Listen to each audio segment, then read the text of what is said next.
Welcome back, everyone, to the Hearthstone Grandmasters. Our first match of the day. Team Genji members face off. Monsanto versus Nalguidan.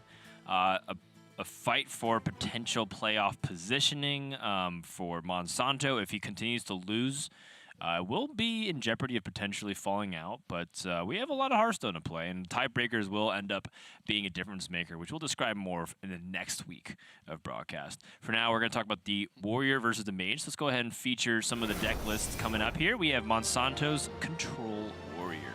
Yes. No Wrench Calibers, no Cogwork Goblins, no Blastmaster Boom. Instead has the Mechathune package as the tertiary deck, which I believe we got to saw from Eddie's deck when he went up against Amnesiac yesterday. Yeah, this deck is, you see it more on ladder just because you face more aggressive decks. People, it can exploit strategies better than Bomb Warrior. It hasn't seen much tournament play because it is exploitable itself. But Monsanto, Eddie, and Race, who all brought Control Warrior, they were a practice group coming into the week. They decided to surprise everybody and bring it. And yesterday, this deck was put to the test. The Control Warrior deck was put to the test. It went up against Mage, it went up against Rogue, and it went up against a Bomb Warrior. 3 in a row, and it took down all 3. So, had a lot of success yesterday. We'll see if it continues to have success today. This is one of the more difficult matchups. Nalguidan playing the Cyclone Mage, as you saw briefly on screen. One of the cards that I talked about yesterday that I think Nalguidan is missing, not only for his primary, but also from his secondary and tertiary deck, is the Luna's Pocket Galaxy, which is fantastic against Warrior. And we talked with Nalguidan in his winter interview yesterday, and he was saying that because of his studies, because it's nearing the end of the semester at university, he didn't really have time to put in much prep, so he just took PNC's list from last week and said, you know what, it's good enough, I'll take it. And he did come up with a win yesterday. But this is a tough matchup, even though I do think it's Mage favored, at least in primary decks. It still can be difficult. Yeah, it's difficult when you have a hand like this where it's not exactly clear what kind of combo line you're going to go for, so you're just going to draw cards. Meanwhile, Monsanto, keeping things like Weapons Project, he was doing that to keep any Sorcerer's Apprentice or Banana Buffoon from snowballing on him on the board. But because of that, Nalguidan won't be able to get any early leads. Seems like he's just going to be drawing cards for a while. And it's going to come down to that mid-game tempo burst, right? Like, how much can he generate onto the board in one turn? Can he play around Monsanto's removal options now that he has like Brawl and Shield Slam and other minions? It's going to be the dynamic back and forth. Still not enough to play the Mountain Giant here. Well, he can Elemental Evocation out the Mountain Giant. He does have Khadgar Conjurer's Calling to follow up. The problem is it dies to Shield Slam on board. An Armor Up plus a trade on the Eternium Over plus Shield Slam. It dies on board. But yeah, I can, without Super Collider in the primary deck for Monsanto, I can imagine a situation where Nalguidan waits. And next turn he could go Elemental Evocation, Mountain Giant plus Conjurer's Calling. Because Mountain Giant will cost 3, Elemental Evocation, Mountain Giant will cost 2, and then you can play Conjurer's Calling on top of it. Right. So I imagine that's Nalguidan's plan in this scenario. Just playing one Mountain Giant out, especially with no early game to kind of have a board lead or maybe be able to chip away at the armor total. A little too risky. And then if one Mountain Giant sticks, then he can roll into Khadgar Conjurer's Calling and try and snowball the game.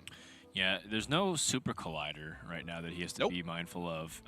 It is interesting, like, you know, Control Warriors in the past used to just kind of put Super Collider in, but that was when they had the luxury of having Odd Warrior with the insane amount of armor that you'd gain all the time.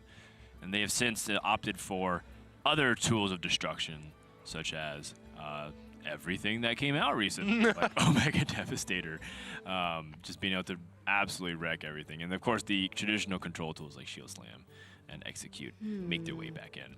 Yep. I do like that concept, though, like of playing the Mountain Giant with the Conjurer's Calling. I don't think your hand suffers too much because you still have Banana Buffoon and Stargazer Luna, and even you know, whatever you can draw off of Luna with Magic Trick. It seems like Nalguidan wants to save his.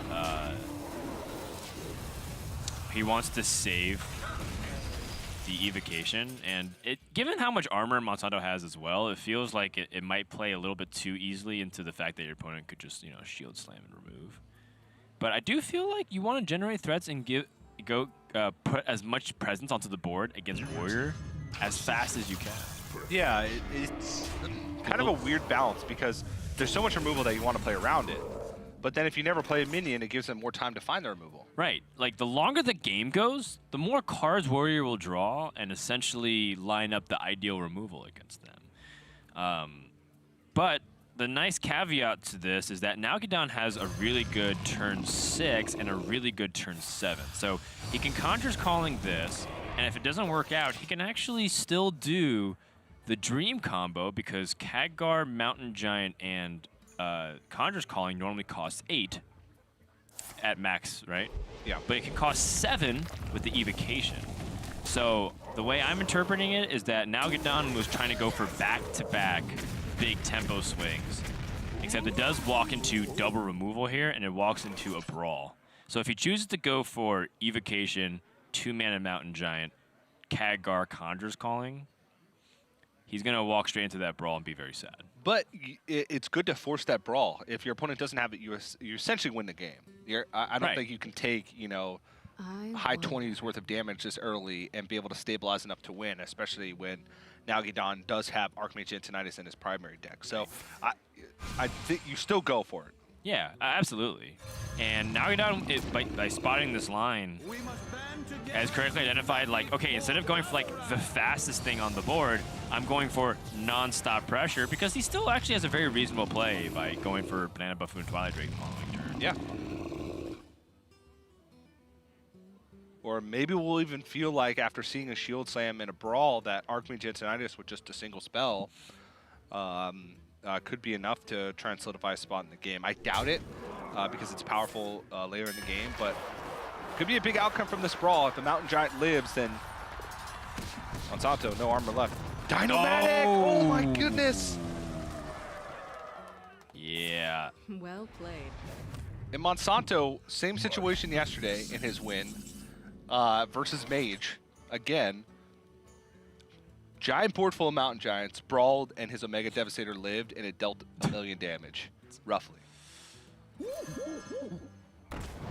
I mean, despite all this, Monsanto is running out of proper resources to deal with stuff. Although, by not playing the banana on it, he is opening himself up to a militia commander. But the owl was just drawn. Oh. There's only one Twilight Drake in the deck. He could just militia commander here. I mean, he could owl and militia commander over the Banana Buffoon and still have a minion left on board. I think, yeah, Owl and Weapons Project here look pretty good to me.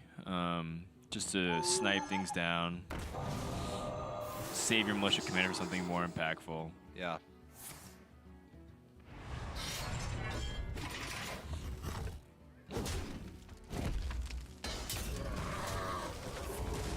If you ask me, Nalguidan seems pretty tilted. I mean, he had a very good opening hand, and everything was answered almost perfectly. Now, he does have a good hand for reload because he has Archmage Antonidas. He also has Sorcerer's Apprentice, but he can fill like his whole hand right now with fireballs nearly.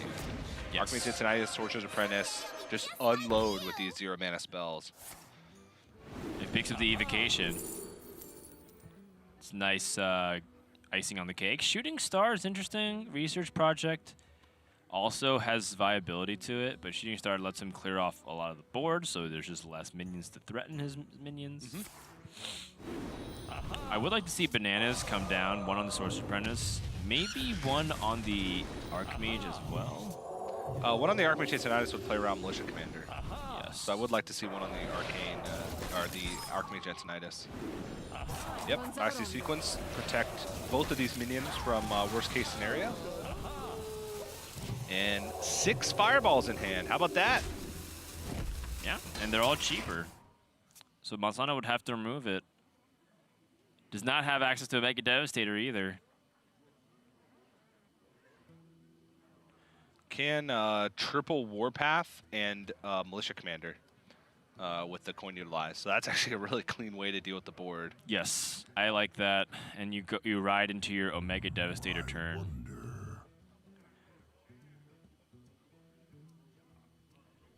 That's a 2-card combination that you force out your opponent, but you also generated 36 damage in direct damage spells. I don't think it's the worst thing in the world. Still a long way to go, though. Still a long way to go. But Monsanto running out of resources himself. That's his last removal outside of Omega Devastator. Which is a great piece of removal, honestly. Right.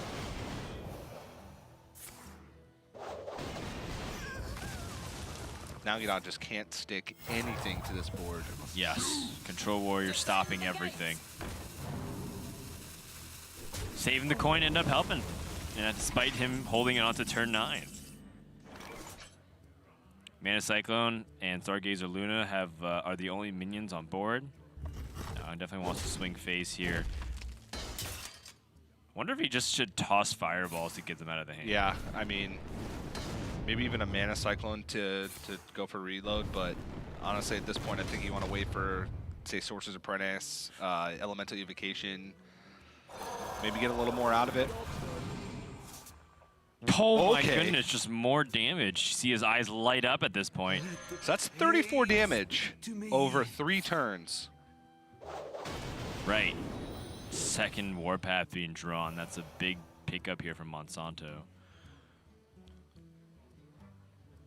Yeah, Towncrier to get a Rush Min out of the deck to increase the average outcome of the draw here. You're not too worried about taking the 1 extra damage on the Towncrier.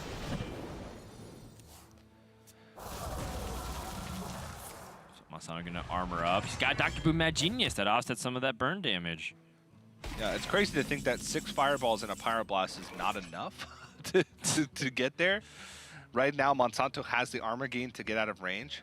If Nalguidan just went all burn for the next 3 turns, he would deal 36, 38 damage with the Weapon Swing and pings on 2 of the turns. So he's going to get the Pyroblast out of the way now. There's only one place that thing's going. And he's going to hope that Monsanto has no armor gain, but alas, he does. And by the way this game has gone, the first roll from this Dr. Boom Mad Genius will very likely be Blast Shield. Well, I think that Monsanto should maybe even hold off on Dr. Boom Mad Genius until he gets it as a last resort option. Although, if he plays Weapons Project now, he also gives his opponent damage over turns. Yeah. So there actually is still a chance for Nalguidan. And Monsanto, I think the biggest thing here is, do you armor up before Dr. Boom Mad Genius? Yes, you absolutely do. If your opponent's Pyroblasting you, here's the thing. Here's the one caveat to Nalguidan's play just now. Pyroblast was hidden information versus the fireballs he knows are in the hand. So he willingly gave up that information that Monsanto probably wouldn't really account for. Pyroblast often is the finisher. Okay. That's, it wasn't the first roll, though. That's Right. something. It was the second one. Yeah, I mean, it's obviously very unfortunate in this situation for him to try to go for a burn plan and gets armor. The thing about it though is like by not like playing like anything else, like I mean he could have played fireballs, he could have even just considered playing a Luna, but in this situation you have to think about what are the ways you can bail yourself out. You know, yes, you lost the brawl. Yeah, your opponent drew like the Silence for the Twilight Drake or whatever. But you know, let's figure out a way to win from this position. Yeah.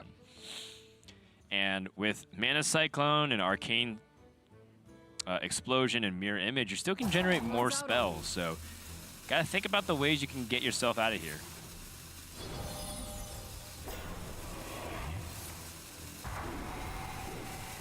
So he's going to use the Mana Cyclone to pick up 2 more spells and also use Stargaze Luna to draw cards. I like it. All the Warpaths are used. Finds unexpected results in Tome of Intellect. I mean, these minions could be...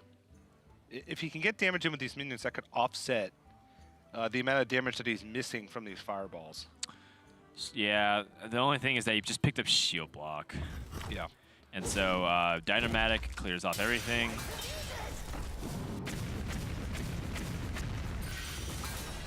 Actually didn't clear off everything. Not quite. Slightly unfortunate here for Monsanto. But man, he was down to 18 and now goes up to 36. Has doubled his life in 2 turns.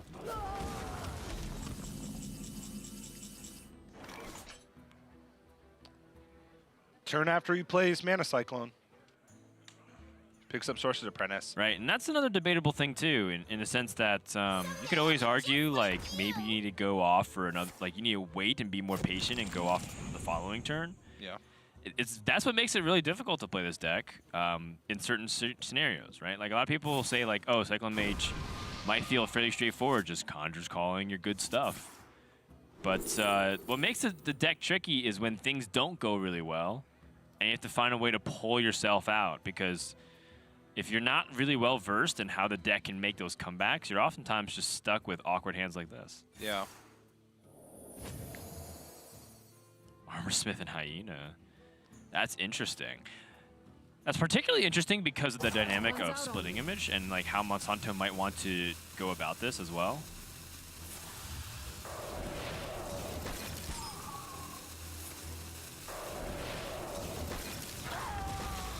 But it just feels like Nalguidan is just kind of out of stuff. I mean, he's kind of forced to use Conjurer's Calling here. He's seen both Warpaths. Yeah, I'm kind of wondering if maybe Nalguidan perhaps want to go even slower in a sense, right? Like utilize Ray of Frost and Splitting Image a little bit more effectively. Like if he only had Hyena and Sorcerer's Apprentice and Armorsmith as the Splitting Image targets, that actually makes it a little bit more difficult for Monsanto to figure out what he wants to actually trade into. You either give your opponent another Sorcerer's Apprentice and you have to kill that. Hyena buffs itself. And like Armorsmith is probably the least likely target to get attacked as well. So it's one of those things where it's a very small thing, right? I don't think Nalguidan's going to win based off of that interaction, but you have to figure out to get yourself every possible edge. Then. Or not really edge, but improve your percentages. Yeah, and you know, I also see his reasoning in the fact that he does still have Sea Giants left in this deck, so if he goes wide on board and then Monsanto can remove some but not all. Fair enough. You draw Sea Giant, it's cheaper. Sort of. I mean, you know your opponent has microbots, so it's like less likely minions stick on the board anyways. But maybe that's what you need to do, like you said. You need to play to your outs, as opposed to playing with what's in front of you. Yeah. This lone Void Analyst taking on the entire army of mechs from Dr. Boom does not look very good so far. No. And taking a look at the cards left in Nalguidan's deck, he does have double Sea Giant. Those are his only threats left. He has a Frost Nova, a Banana Buffoon, a Mirror Image, and Elemental Evocation.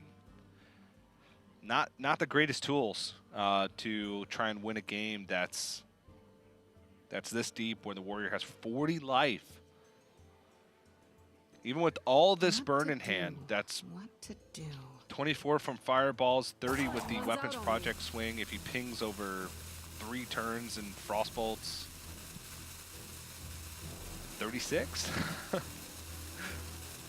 He needed one more Pyroblast, that's what he needed.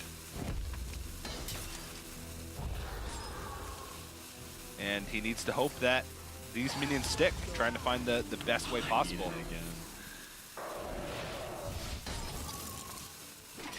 I agree, and that's why I feel like maybe having an opportunity to put on better forms of minion pressure instead of relying on a Sea Giant is probably his best course of victory. But to be quite honest, I think the Sea Giant is needed too. I think if he was able to hit phase with 1 Giant, it would have still made a big difference in Nalguidan's mind. Yeah. Because your opponent's at 40. That just feels too hard to get. Brilliant Nullifier, Mekaru. Replicating Menace actually allows him to deal with this board without using Mega Devastator. He wants to save a Mega Devastator for the Giant. It's like Snip Snap. Oh, another Blast Shield. Hey, look. Yeah, and I think by now, Nalguidan knows it's far too late. He's going to try and see what he can do to stick around, but we have all the information that Nalguidan is in big trouble, and he can't do anything about it. Yeah, he knows there's still a Shield Slam left. He knows there's 2 Omega Devastators left. Honestly, even if Nalguidan attacked once with the Sea Giant, it wouldn't even be the worst thing in the world. He still has enough life with this Blast Shield to take an extra hit and still have enough life to survive every fireball. And Nalguidan, no way out, concedes. And despite a pretty good start for Nalguidan, the Control Warrior, just too many removal tools, too much ability to keep the board in check. Nalguidan couldn't stick anything and falls in game 1. Yeah, and I think my takeaway there is, Control Warrior being able to withstand those waves of pressure are really important, but also it's the fact that, Nalguidan's deck isn't necessarily outfitted to beat Warrior on the outset. If you look at his secondary deck, it's much better fitted. He's got a second Twilight Drake, he's got Harrison Jones and all this other stuff. So we'll see if his chances can improve that much more going into game number 2. But does Monsanto have something in response? He does have the big game hunters in his secondary list. Yeah, he does have big game hunters in Slam, Execute, and Super Collider in his secondary list. He does cut Eternium Rover, Weapons Project, Harrison Jones, Archivist Elysiana. It's kind of a weird anti-mage list, right? Because Weapons Project honestly feels really good in the matchup. Just because you have an answer to Banana Buffoon, Sorcerer's Apprentice, you have a burst of armor outside of shield block to be able to shield slam early targets, which can snowball the game. But with Weapons Projects removed, Monsanto has no weapons. Oh, he has Super Collider. See, I don't know. It feels like you don't even have ability to go super late with Archivist Elysiana. So while I do think that those tools can help you survive the early game, Monsanto was in a situation yesterday where he was just completely out of resources against Mage. And he ended up winning by killing his opponent because he just tempoed out and just played Dynamatics and Omega Devastators for tempo.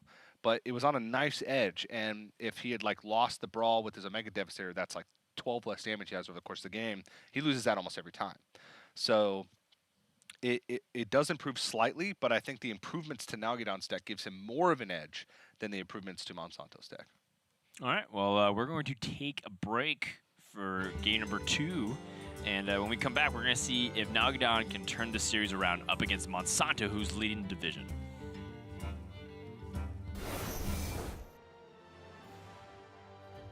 My name is Brian Eason, also known as Bloodyface. When I first started playing Hearthstone, the first deck that I crafted was Miracle Rogue, and it was pretty much the only deck I played. I love combo style decks. I don't like really being aggressive per se, but I like having a deck that has a very aggressive finish. I think my X factor, maybe my defining characteristic, is that I think about everything. I mean, you could say that's like a characteristic of overthinking, but I think it's important to overthink because you're playing against the best minds, and it's important to be understanding that everyone else is also capable of doing that, so you need to be able to outthink everybody. From a competitive standpoint, I want to improve as a player. Against Hunter Ace, I think I made a pretty big mistake. I really care about just making sure that whenever I play Hearthstone, it's my best Hearthstone. Initially, when I found out about Grandmasters, I kind of felt like it was just kind of another league. But it wasn't until I was actually standing next to the other Grandmasters at Worlds that it made me feel kind of emotional. We just had such a high concentration of pure talent to actually hit that level and rub shoulders alongside them. It means a lot to me. Playing at the highest level is super interesting because people do unpredictable things. So I look forward to the mind games.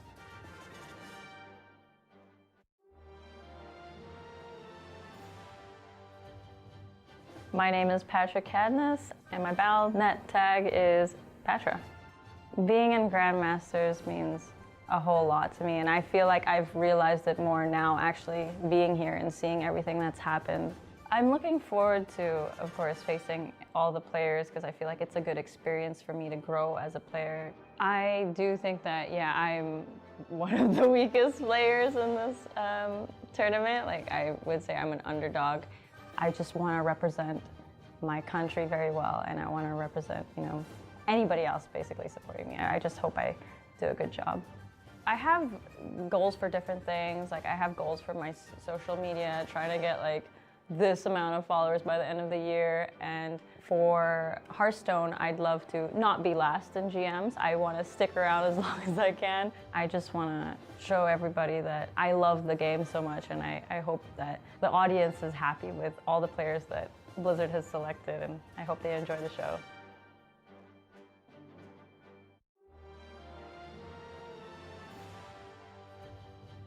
My name is Alexander Mouch. You might know me as Colento.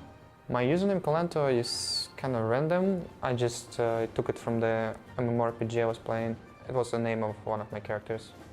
My favorite moment in Hearthstone is probably when I won the Game House Cup. It was one of my first tournaments I won, and it probably was the first LAN I won, so it felt very special.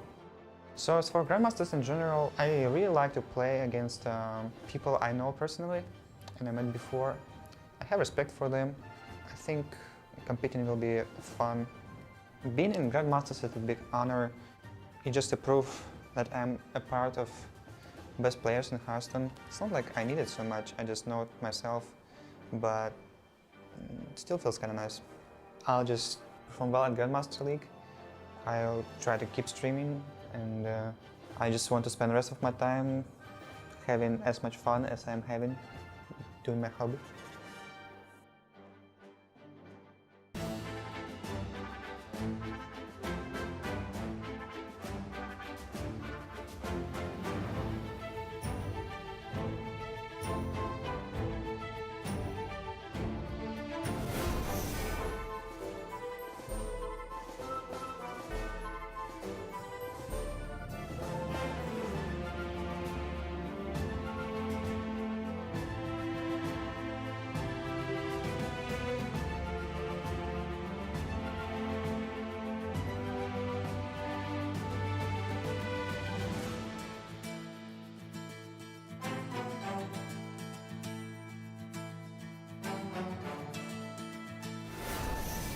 Nalguidan versus Monsanto. Team Genji going at it. You heard a little bit about the players from their own mouths, and you can see how their play is reflecting some of that style. I feel like Monsanto, no problem playing the bad guy. He's like, yeah, I'm gonna play warrior. Yeah, I'm gonna destroy everything and make you let you hate me. But you know, all jokes aside, Monsanto is a very serious player as well. If you ever get a chance to meet him in a tournament environment, the guy is laser focused. Every moment he's like not playing in a match, he's actually practicing on ladder. Yeah. I feel like I've seen him at about 5 or 6 events now over the past couple of years. This guy is just like, if he's not playing, he's like, do I have a Swiss match to play? He's like, no. He's like, okay. And he goes plays in ladder. He goes in the ladders for like 4 more hours. He gets eliminated from the Swiss portion. He goes in ladders for 7 more hours in the venue. The guy is a Hearthstone machine, and you know, as much as we may enjoy his endearing, dry humor, this guy is all business when it comes to card games. Yeah, super, super serious about the game, and also one of the most creative players. Monsanto, we see him in Grandmasters now. He's playing, you know, he played Cycle Mage, played Rogue, now he's playing Control Warrior, but he was known for a combo player for a very long time, and even in his interview that you may have seen a few times throughout the breaks, talks about how one of his greatest strengths as a player is that he tries everything. And he's always willing to take the risk of going the next step, going the next level, and bringing something that's a little off the wall. I think Control Warrior is a little bit of that kind of expression because nobody was expecting it. Yeah, it's definitely a surprise bring, even though it seems fairly obvious, right? Most people are like, well, isn't Warrior just really good because of all these control tools? And it's like, yeah, you're right. It's just that it was so obvious that people like decided to innovate onto it, and they said, well, why not play the best parts of the control package and just combine it with bomb strategies and go from there. And that's all you really want to see. In a format like Specialist, I think a lot of people are obsessed with the idea of class diversity, but what you really want to see is innovation to beat the predicted meta. That's what makes single class or single deck formats compelling in any card game. If you look at across all games in the genre, that's basically it. What becomes interesting isn't the fact that we have Shaman and Priest and Paladin and all these other less represented classes, but what are the innovations with the deck lists, or what can you take that's already the general thought that most people have and slightly tweak it to be better against the field? And that's what becomes interesting in the puzzle solving. Sorry to go on a very long, non-gameplay related tangent. It's a great one. A lot of, yeah, I mean, everybody wants to see the gameplay of Hearthstone, but especially with Specialists, so much of the work is done before they even play their first turn. Yeah. And that's important to know when you're in this environment. You can watch in a nutshell and say, oh, this player had a death that just got crushed this week. But there is an edge to be gained, Dan.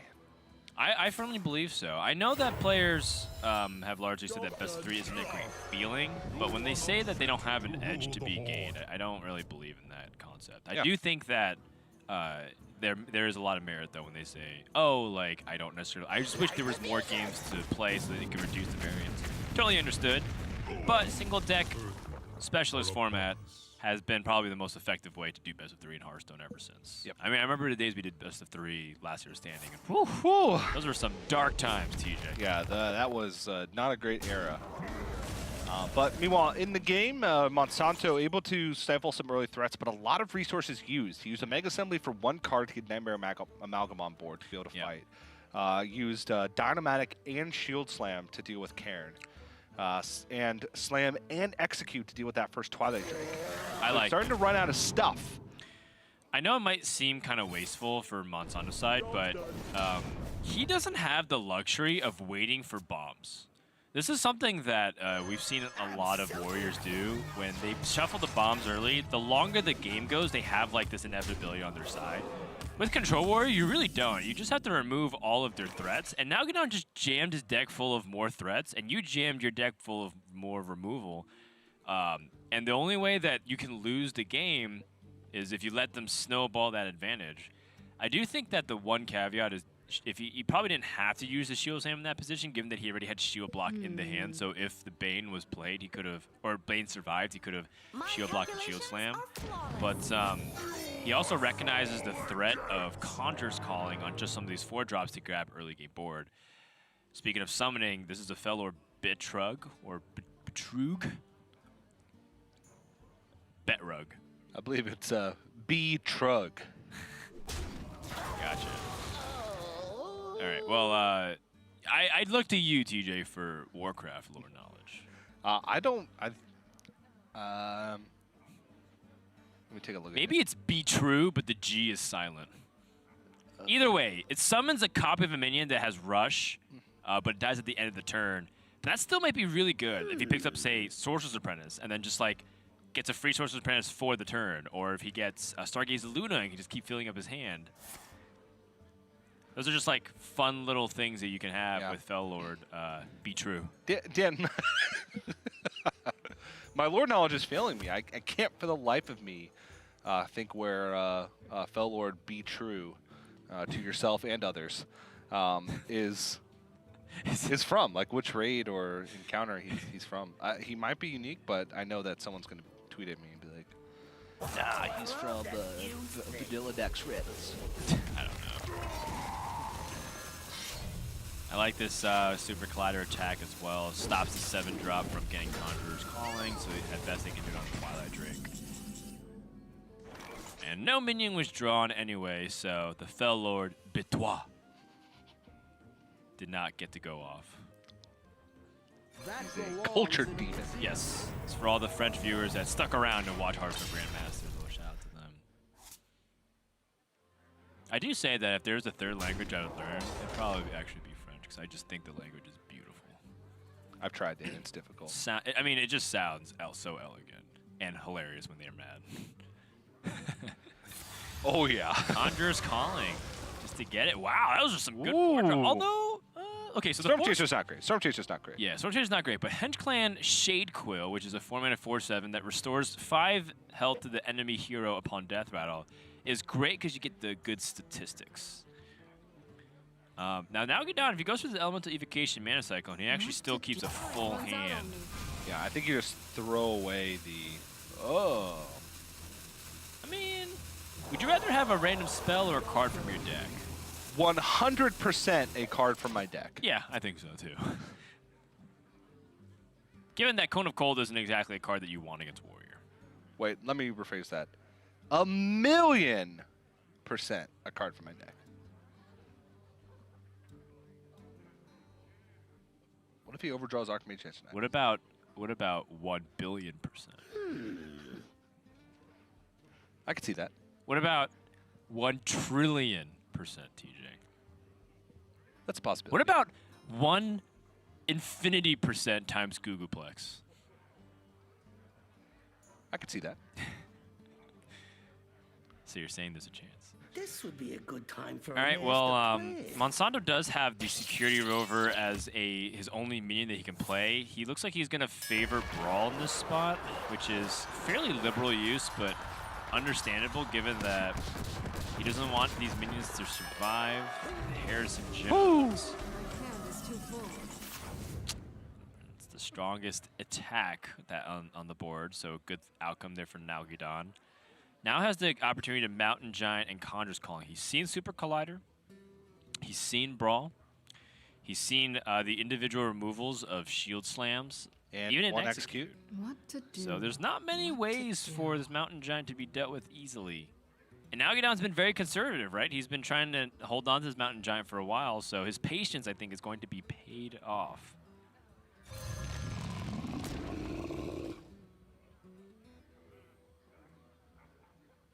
And I would Conjurer's Calling this.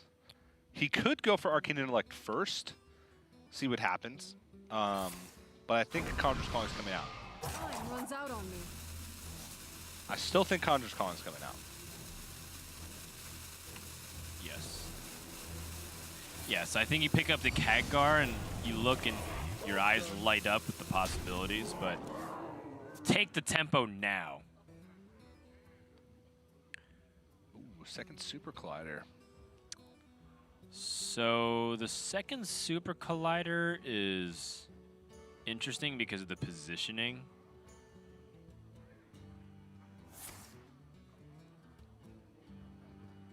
Turnium Rover gives him another opportunity to utilize this Execute.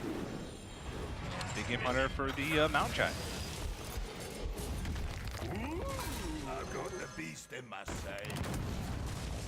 But Nalguidan still has plenty more in the tank. So your opponents used a BGH and the second Execute. However, they are at 10 mana. It does feel like now Monsanto may have also used the Omega Devastator in the hand. I'm kind of wondering if this is an opportunity for him to drop Antonidas here. Yeah, he could Antonidas Scorch in Mirror Image. Yes. If he plays Magic Trick, he would have a full hand at the end of the turn, unless he picks up a 0-mana spell that he could dump. Oh no, even if he picks up a 0-mana spell, replaced by a Fireball. So he would have a full hand at the end of the turn. He'd go for 2 Fireballs, and then he'd be protected from like Rush plus Zap because he would have the Mirror Image in the way. There's a chance that he may trade random card in this deck for a Fireball, which I think is a little better than trading a random card in your deck for just a random mage spell. Would you care to give a percentage on how much you think that would influence it? I think, I don't know, actually. That one's a lot tougher than the nonsense that I spouted earlier.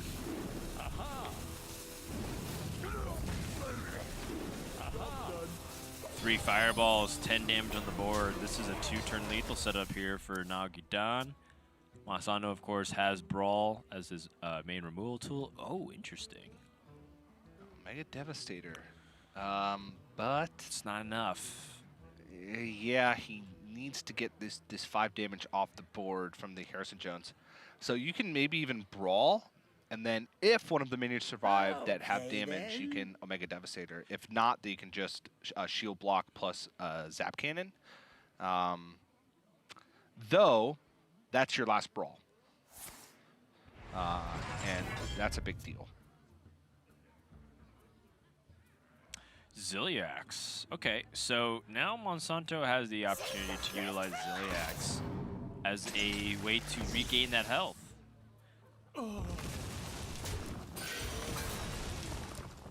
I'm seeing a way for Monsanto to slowly climb back in. But he needs a lot of help. Yeah, the problem is he's used 1 Omega Assembly, and like his late game is just not there. Ziliax is the biggest card left in his deck outside of Harrison Jones or whatever mech he gets from second Omega Assembly. He literally has to remove everything that he plays and beat Nalguidan in Fatigue. And he also removed Arquebus Lysiana, so his ability to go Super Fatigue is not there. So at some point in this game, he does have to take control of the board and remove every single minion that Nalguidan plays. Nalguidan still has a Mountain Giant left. He still has an Astromancer left. He still has Mana Cyclones with Sorcerer's Apprentice that can get him Power of Creations, additional burn damage. What to do? Still a lot of game left. So it's a Conjurer's Calling as well. Natural Conjurer's Calling in this deck. It's a lot for Monsanto still to get through. So even though, yes, he's at a reasonable life total, he's removing the board, he's got additional removal and healing in hand. So Mountain Giant comes down here, which means that Nalguidan is willing to strand a second Conjurer's Calling with the Mountain Giant. He wants to maximize his stats right here. So he plays slightly more power. And I think when he was hovering over Ziliax, I think he was thinking Ziliax, Banana Buffoon plus Bananas to trade in, but would rather favor this position. I think he's still pretty resilient to Dynamatic.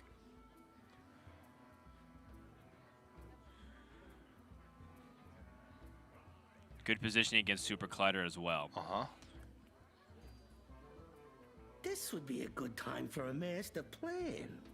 Seems like Security over here might be Monsanto's better option to set up against the board. Nalguidan, I believe, cut Frost Novas from his deck for his secondary, so it's not like you're afraid of getting frozen and unable to do anything once your opponent gets it going. And if they do end up extending onto the board with Conjurer's Calling again, you do have Brawl number 2. So I think I like Security over the most here.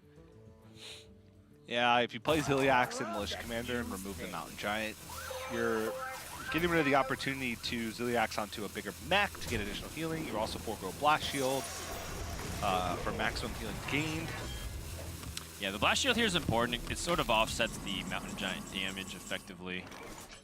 Nalguidan now has this Mana Cyclone that can really pop off, but still no Sorcerer's Apprentice. So he has two options. One is to develop more, or he can remove all of his opponent's minions. Instead of using fireballs for damage to the face, he can use it to remove all of Monsanto's stuff. And Monsanto is hoping that some of his board sticks here. Yeah. But looks like Nalguidan's going to Ziliax, most likely double Ray of Frost here to one, limit Ziliax, and two, keep these minions alive, set up for a 2-turn lethal. I think I'm also just throwing the Mana Cyclone here while I'm at it. What, just one banana and Mana Cyclone? Yeah.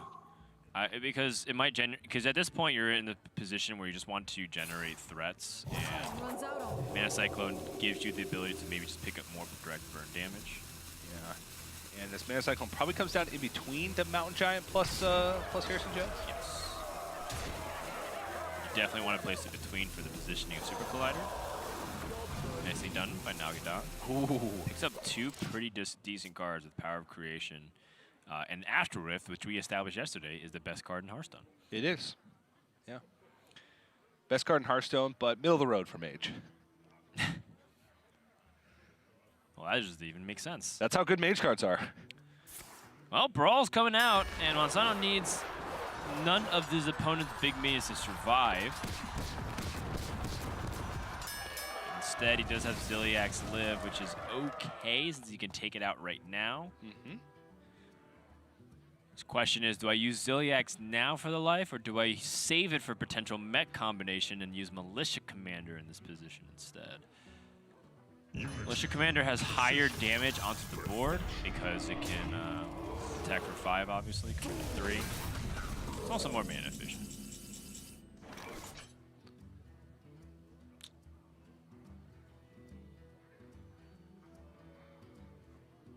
It's actually tough for Nalguidan because you want to limit the healing, but you also want to kind of go off. Khadgar plus Power of Creation with no brawls left for Monsanto, both used. The one Seems thing very appealing. You do have to dodge a Warpath. Warpath is likely to clear off most of, a lot of what the 6 drops can be because they do tend to be around 5 to 6 health, so it's kind of like this weird delicate balance. Yeah. Nalguidan could go for a 2-turn lethal setup here. He knows weapon projects are gone. There's no Blast on either side. Ziliax is gone, so he'd only have to worry about shield block. Oh, man. So he could Banana Buffoon, ping the Ziliax, throw one fireball to the face. and then Monsanto would have to have Omega Assembly into healing or shield block off the top in order to survive. And that is none of those things. Monsanto concedes. Nalguidan ties up the series 1-1, and you can see that while Monsanto had a lot of removal, his removal lined up quite nicely. The secondary deck from Nalguidan just is 2 threat dense to be able to withstand all of the pressure that can come out. Yeah, and so, Nalguidan playing to his deck strength, doing a really good job, making sure not to get, suckered into the traditional power plays. I think that was like a really good example of trying to make your opponent uncomfortable the entire time, as opposed to just trying to enforce a game plan that you have. Yeah. Right. A lot of people get stuck to this idea that if you have Mountain Giant and Conjur's Calling, that's what you have to rush out immediately. But I like how he layered his threats, utilized his resources and budgeted accordingly, and found a really good time for Antonius to come down too. Yep. Monsanto not having card draw, I think, is going to show you the importance of yesterday, where it seemed like the Control Warriors were just drawing a bunch of cards off their acolytes, no matter what. And having all those removal tools meant that they could just go that much deeper into the game and remove everything. And now, all of a sudden, I feel like there's a huge weakness in this Control Warrior deck, where it just really can't answer the Mage. But that's just, of course, one game, but it just looked like a very overwhelming dominance from the Mage. And the previous game, it felt like everything had to go right for the Control Warrior to win. Yeah, it's sort of an interesting matchup, and even Monsanto said yesterday when we interviewed him after his win, he did 2-0 a Mage, and he was talking about how he's very unfavored in the matchup, and the way you win is you have to kill them. You have to stick minions on the board and put pressure, and have removal to back up minions that you've stuck on the board. And when you're forced to play reactive the whole game, you can have removal lined up for every threat, but you just won't be able to answer all those threats.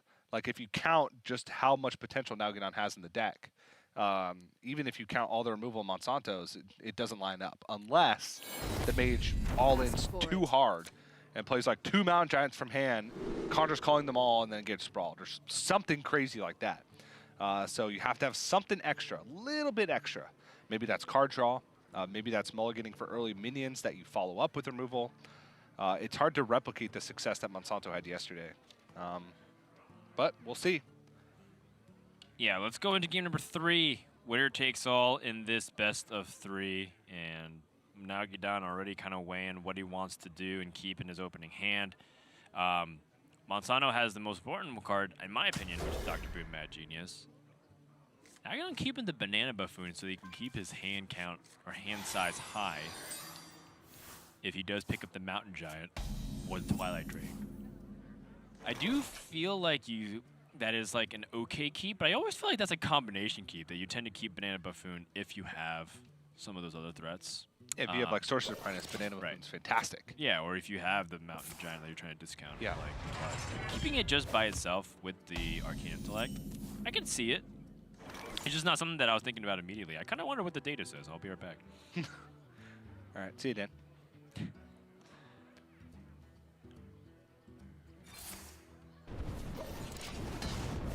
Also, in this situation, when you keep both Banana Buffoon and Arcane Intellect, I'm a fan of coining out Banana Buffoon because then you curve right into Arcane Intellect. You also challenge Acolyte Pain on board because you can Banana once, limit the draw.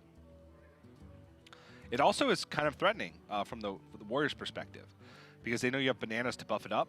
Also, the potential of Conjur's Calling on 3 drops is there. It's not nearly as potent, but it's there. And Nalguidan playing very slow in this matchup is going to give Monsanto time to find his key stuff. This is an interesting spot. Gotcha.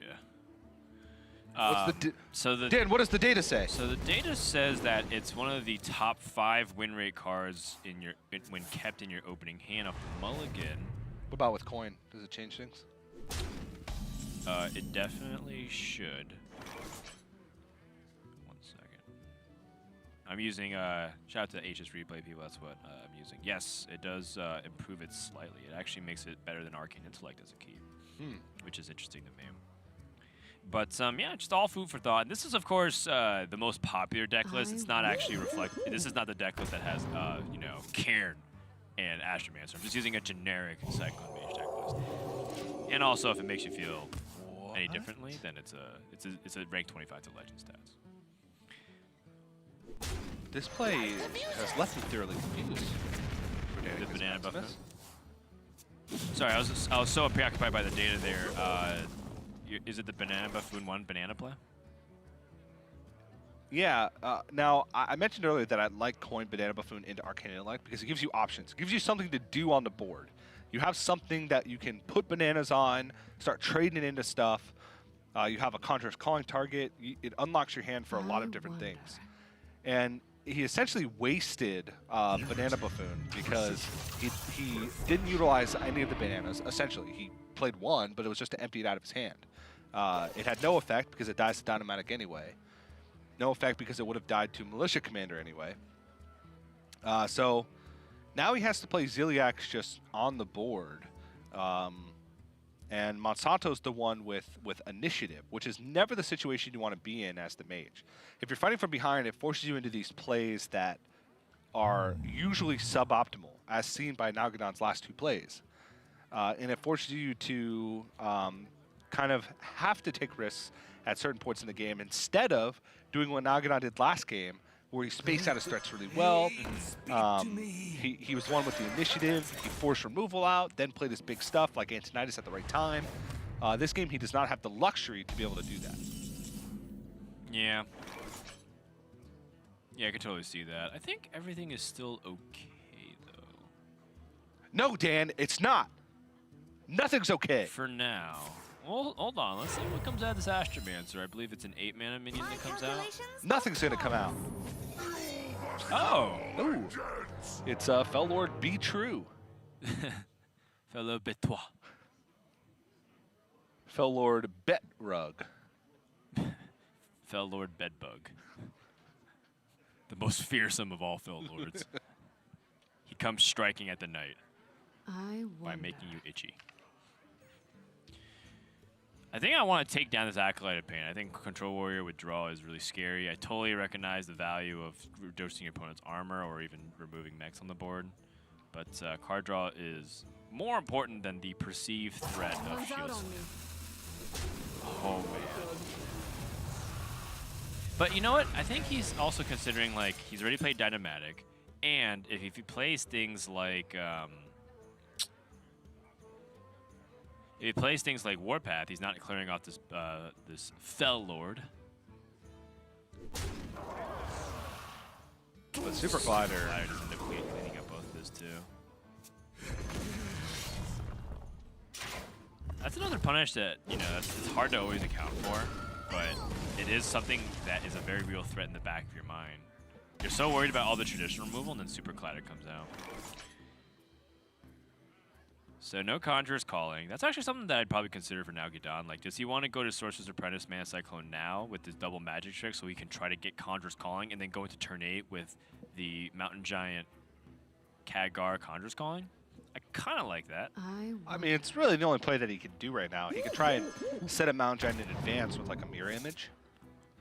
But we've seen from experience that when you play Mountain Giant in this matchup, you usually want to hide it, or you can't just rely on hiding behind something because Monsanto has Shield Slam, he has Execute, Big Game Hunter. Playing one, you want to force your opponent to have a wide removal instead of just a single target where they can be efficient.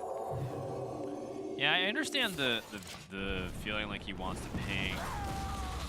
See, he's playing really slow. This is super duper slow, and it also like kind of gives your opponent that room to play Dr. Boom Mad Genius. Yeah, so obviously we have the luxury of using caster vision to be able to see this, but I think that Nalguidan had like the good setup, right? Because he had a really powerful turn 7 into generating spells, and the Sorcerer's Apprentice is a threat, and he can search for things like Conjurer's Calling. But Nalguidan says, I don't have that Conjurer's Calling, so I might be setting up for nothing.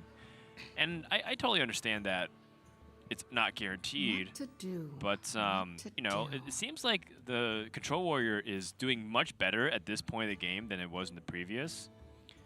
And I think the resource trading has definitely gone in the Warriors' favor because they aren't like losing out, right? Before in the previous game, Monsanto had to like 2-for-1 himself a few times. Yeah. He like traded a minion and shield slam for 5 instead of 8. Yeah. And it's like things like that really does end up costing you slowly over time. Warrior being efficient with the removal, like this Super Collider not getting removed, I'll be just like you. ends up being extremely costly. And now Nalguidan's going a turn later, kind of realizing, oh well, I don't have any more luxury to wait because I have a full hand. Splitting image. Magic trick. And he waited very long. He needs to rush this out too. That is 5 spells. And he finds a Conjurer's Calling. And a counter spell. See, and this is like the true power of the Cyclone Mage, you know? And what is Warrior going to do in this spot?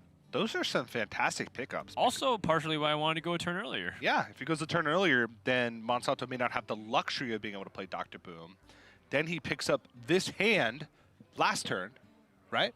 Yes, which is exactly how it works, by the way. We get to use results-oriented thinking to say this is the exact 5 cards you would have gotten off of Cyclone. Yes, 100% results-oriented casting. That's my MO. That's what I'm here for. He picks up these exact 5 cards, and then this turn he would have played Mountain Giant Conjurer's Calling and won the game. Aww. All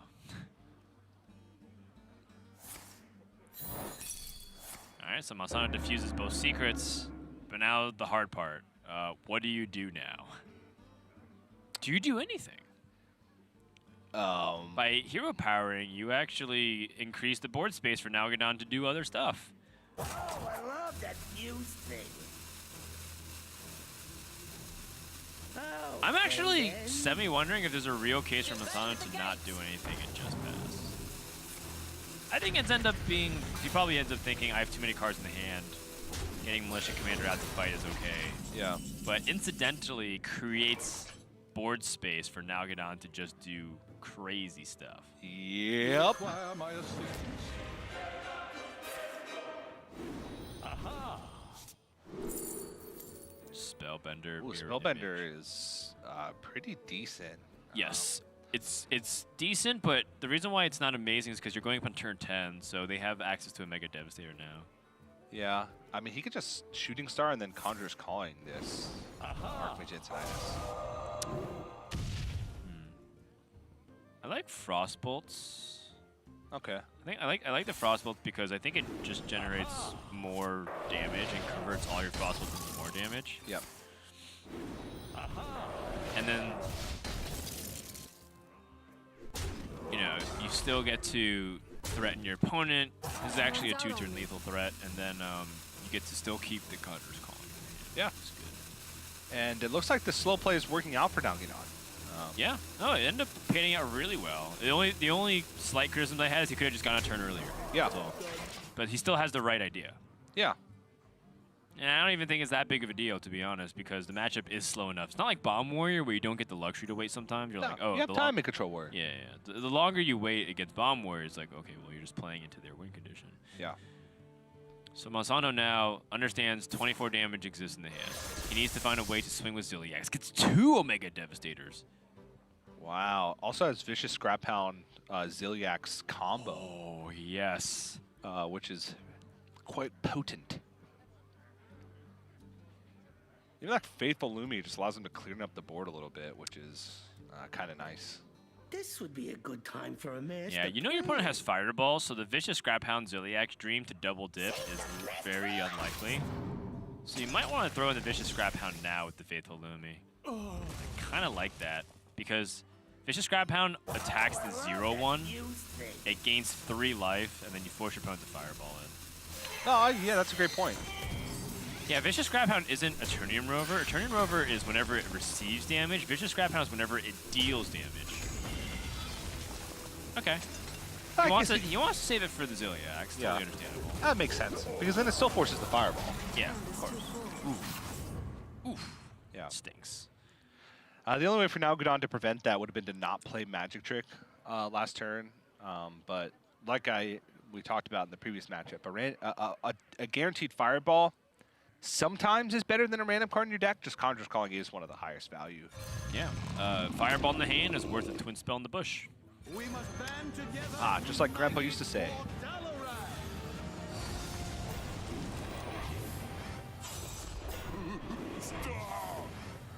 Playtime. Stop. Playtime. This is where you need that sweeping strikes tech, Dan. Sweeping Strike Ziliax Vicious Scrap Hound is the truth. I talked about it a little bit yesterday. Just want to let you know again that today as well, it is still the truth. Yep. So we have Super Collider, Microbots clears up 2, so that's 2 mana. Then Big Game Hunter and trade the other 2. That's a full clear with just... okay. And you're at 14 life. Yep. That's kind of scary. But you know your opponent has 13 damage max. They've used both Frostbolt. Oh no, one Frostbolt was generated. Yeah. The other one, I believe, was from This the would hand. be a good time for a master. No, they were both generated. He They're removed the both Frostbolt from his secondary deck. So. Correct. I was looking at the wrong deck list. Save the best for last. Oh, he's going for Another Ziliax. what? And a Snip Snap.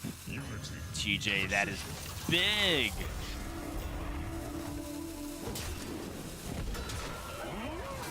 Full clears. Wow, full clears gains 8. Yep. And I mean, these are cards that he didn't even use necessarily off of. I mean, the second to Mega Devastator was really big, but Yeah. the Ziliax #2 is the actual icing on the cake here. He has so many ways to gain life.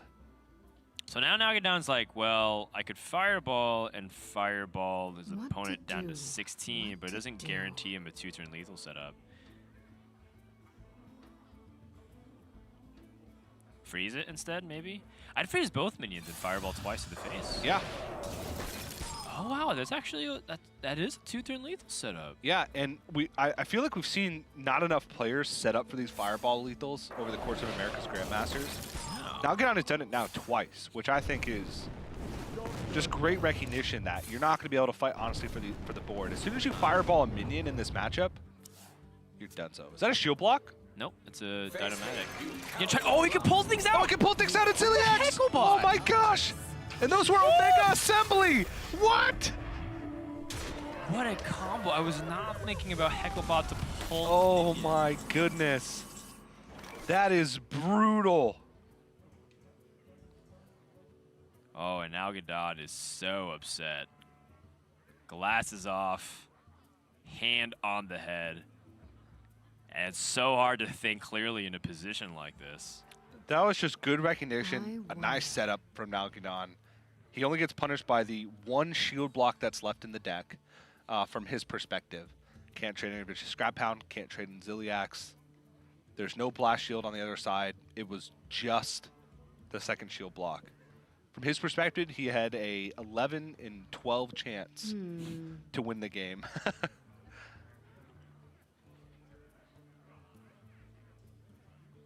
But Hecklebot Ziliax.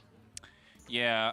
Now, Hecklebot plus... Runs out on me. Yeah, Hecklebot I mean- Ziliax. Because even Hecklebot pulls something out and then Vicious Scrap Hound, Yeah. it only gains you 2, you go up to 12. Behold the cosmos. Conjur's calling. See if he can summon a big board. Ah, but it's futile. Yeah, he's already kind of resigned himself to his fate. Savannah Highmane, one of the best. Meteorologist, one of the worst. But with Snip Snap, oh my goodness. Yep, this is lights out, I think. Monsanto's Hecklebot doing a giant amount of work with that Ziliax. And I think, you know, it still could have been other combination of cards. be a It good could have been, time you for know, a master Eternium Rover play. plus other stuff too, instead of the Ziliax. The whole point is that the Ziliax just like hurts even more. Like Yeah. the Hecklebot plus had armor, like Vicious Scrap Hound and had Eternium Rover. We would have just traded for the minion. Got enough outside of Fireball range. Yeah. But like we said, it hurts extra bad because it's Ziliax #2.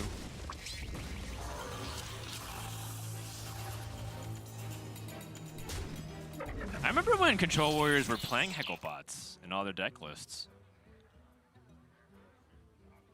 Maybe a gentle reminder of why it's a card not to be forgotten. Also hilarious that Snip Snap almost soloed this entire board. Yep, a single card. Heck of a card. And full life has been restored for Monsanto, and I think all remnants of Nalguidan's soul has been taken away from him. Out of all of the players in Grandmasters so far, I feel like Nalguidan has had some of the worst beats. Oh yeah, definitely. We've seen some pretty amazing swings, but you know, it's not 100% over yet. It's just very close to that.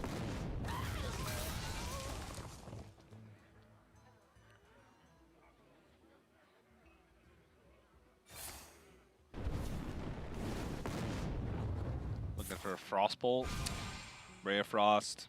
Yeah, looking for something. I think it's gonna have to be some kind of combination of. Okay.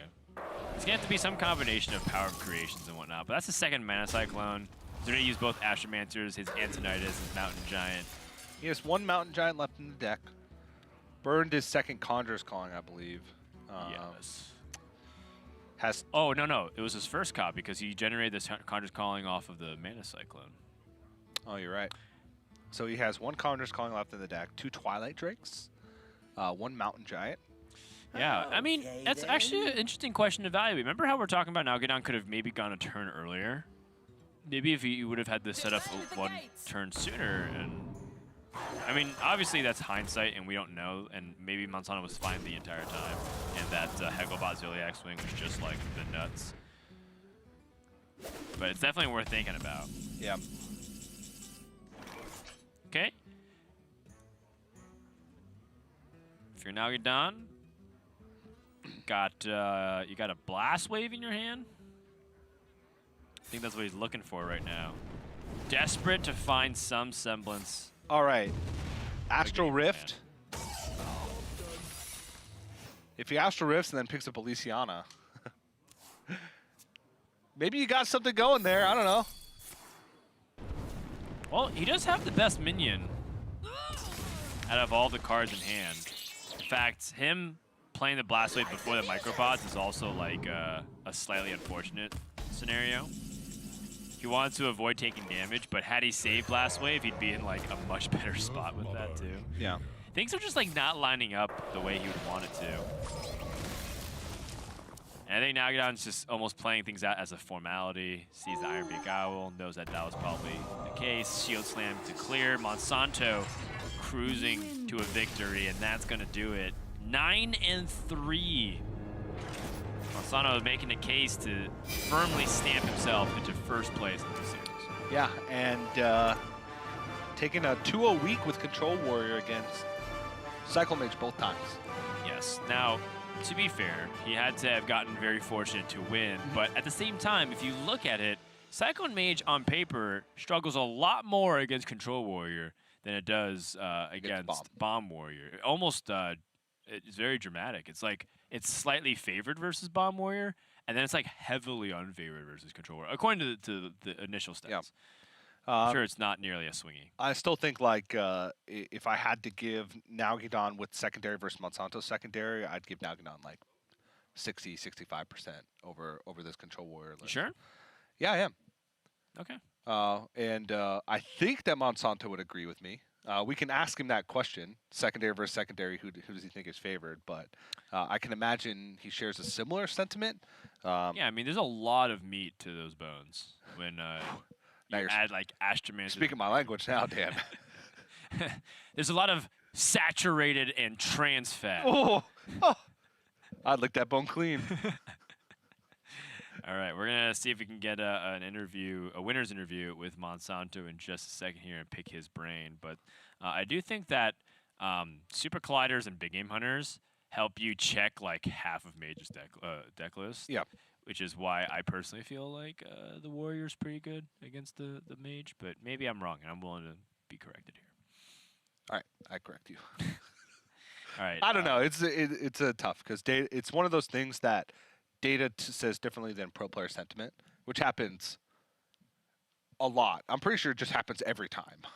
I don't think there's a Grandmaster player that's like, oh yeah, the data's 100% correct. There's some players that like swear by data in the sense that they think that players are undervaluing it, even though like most people generally use it to say a bunch of stuff. But we're done stalling. Monsanto is on the line. Let's go ahead and chat with him. Monsanto, you there? Yeah. Hello. All right. So first question is one thrown by TJ, which is, do you feel like when the secondary decks match up with Warrior versus the Mage, that the Mage is favored or the Warrior's favored? It depends. Yesterday I was playing against ETC and he had Luna's Pocket Galaxy, and I'm super unfavored because I can't beat that card today. In practice, at least, I felt like I was favored. In the games, it didn't feel that way. I think, I mean, I had to get lucky to get there, but sometimes happens. Gotcha. So the answer is Frodan was right. Half right. Half the answer was it depends. Okay. And I did mention yesterday. Instance, I did mention yesterday that I think Nalguidan made a mistake by not bringing Luna's Pocket Galaxy. you did say that, and we also did clarify that too. That Luna's Pocket Galaxy was the nuts against Warrior. Yeah, and Monsanto agrees. Yeah. Yeah. Yeah, it's Alright, the so best card in the game. I feel like at this Warrior. I feel like this point we've interviewed Monsanto so much that it's just like a continued conversation that we have every time we interview him after a win. Yeah. You're part of the caster desk. Just we'll Skype you in 100%. You win enough, so you can just be a part of the broadcast. Sound good? Yeah, sounds good. Okay. Sounds good. All right. I believe 9-3 all but guarantees your playoff spot, which is very nice.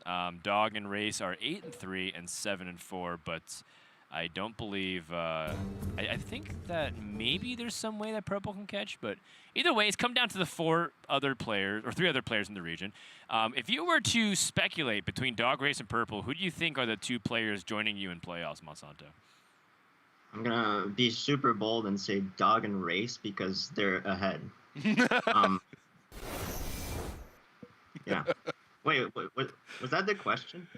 Yeah, Yeah. Who are the? He's just laughing because you have a very nice, dry sense of humor. Yeah. We should have done Around the Firm with Monsanto. Oh man, we missed an Yeah, I'm opportunity. very disappointed, guys. We'll He just calls us out. We'll get it again. Yeah. Are you traveling to Seoul? Yeah, All right. I'll be there. All right. Well, we're gonna do it there. Yes. We will have to find a fern. How about this? Okay, Monsanto. If you get to at least the top 2 of it, we will promise you we'll do it around the Firm. So there's like an incentive for you to do well. Obviously, you want to do well, but if you get to the top 2, then we have a lot of fun that we can do with that content because it'll be filmed after the season finishes. Sounds good. But one caveat: you have to bring the fern. Oh, and you're also doing the interviews. To be honest, I don't even know what a fern is. What? All right. Well, Google is your friend. I'll Google it for you. In the meantime, congratulations. Clearly, we don't have any other questions, unless you want to say anything to your fans and your family. Well, thanks to my practice partners, Race and Eddie, this week. So far, we're doing good, and hopefully, they can get the wins. All right. Well said. Monsanto, congratulations on your playoff spot, and we'll see you next time and see what's going to do for your victory lap. I feel like Monsanto's just sick of us. I know. Well, at this point, It's just like I don't even want to win anymore because I know that I have to go on camera and Dan and TJ have to talk at me for 15 minutes. we should have just interviewed Nalguidan and just like really rub salt in the wound in a very poor sportsmanship like manner. Be like, so what was it like losing to like the Heckle bot Ziliax, just like a less than 1% chance in that combination? Yeah, well, that may have gone better than what we just did with Monsanto, so I'm not opposed to it. Yeah, poor Nalguidan. He's trying his heart out. And the one thing that I respect about him the most is that even though he's down and not eligible for playoffs, he's still putting his 100% effort with what he can, obviously, given that he has school and whatnot. And as much as people are like, oh, you know, he's very expressive and whatnot, it's fun to see that. I do think it's also the shows you like the heart of the competitor at its core. Like no matter what, every game you hate losing more than you enjoy winning, and I think that's a mark of a great player. Yeah, I agree, and I hope that he can come back ready to go for season 2. Nalguidan, of course, had one of the best years of any Hearthstone player especially for Latin America, given that yeah. he can't travel very much. And I think that he made some really good plays and also had some interesting decisions that I think maybe we can go back and evaluate. But for now, we'll put a pin on that instead, focus on Monsanto's victory.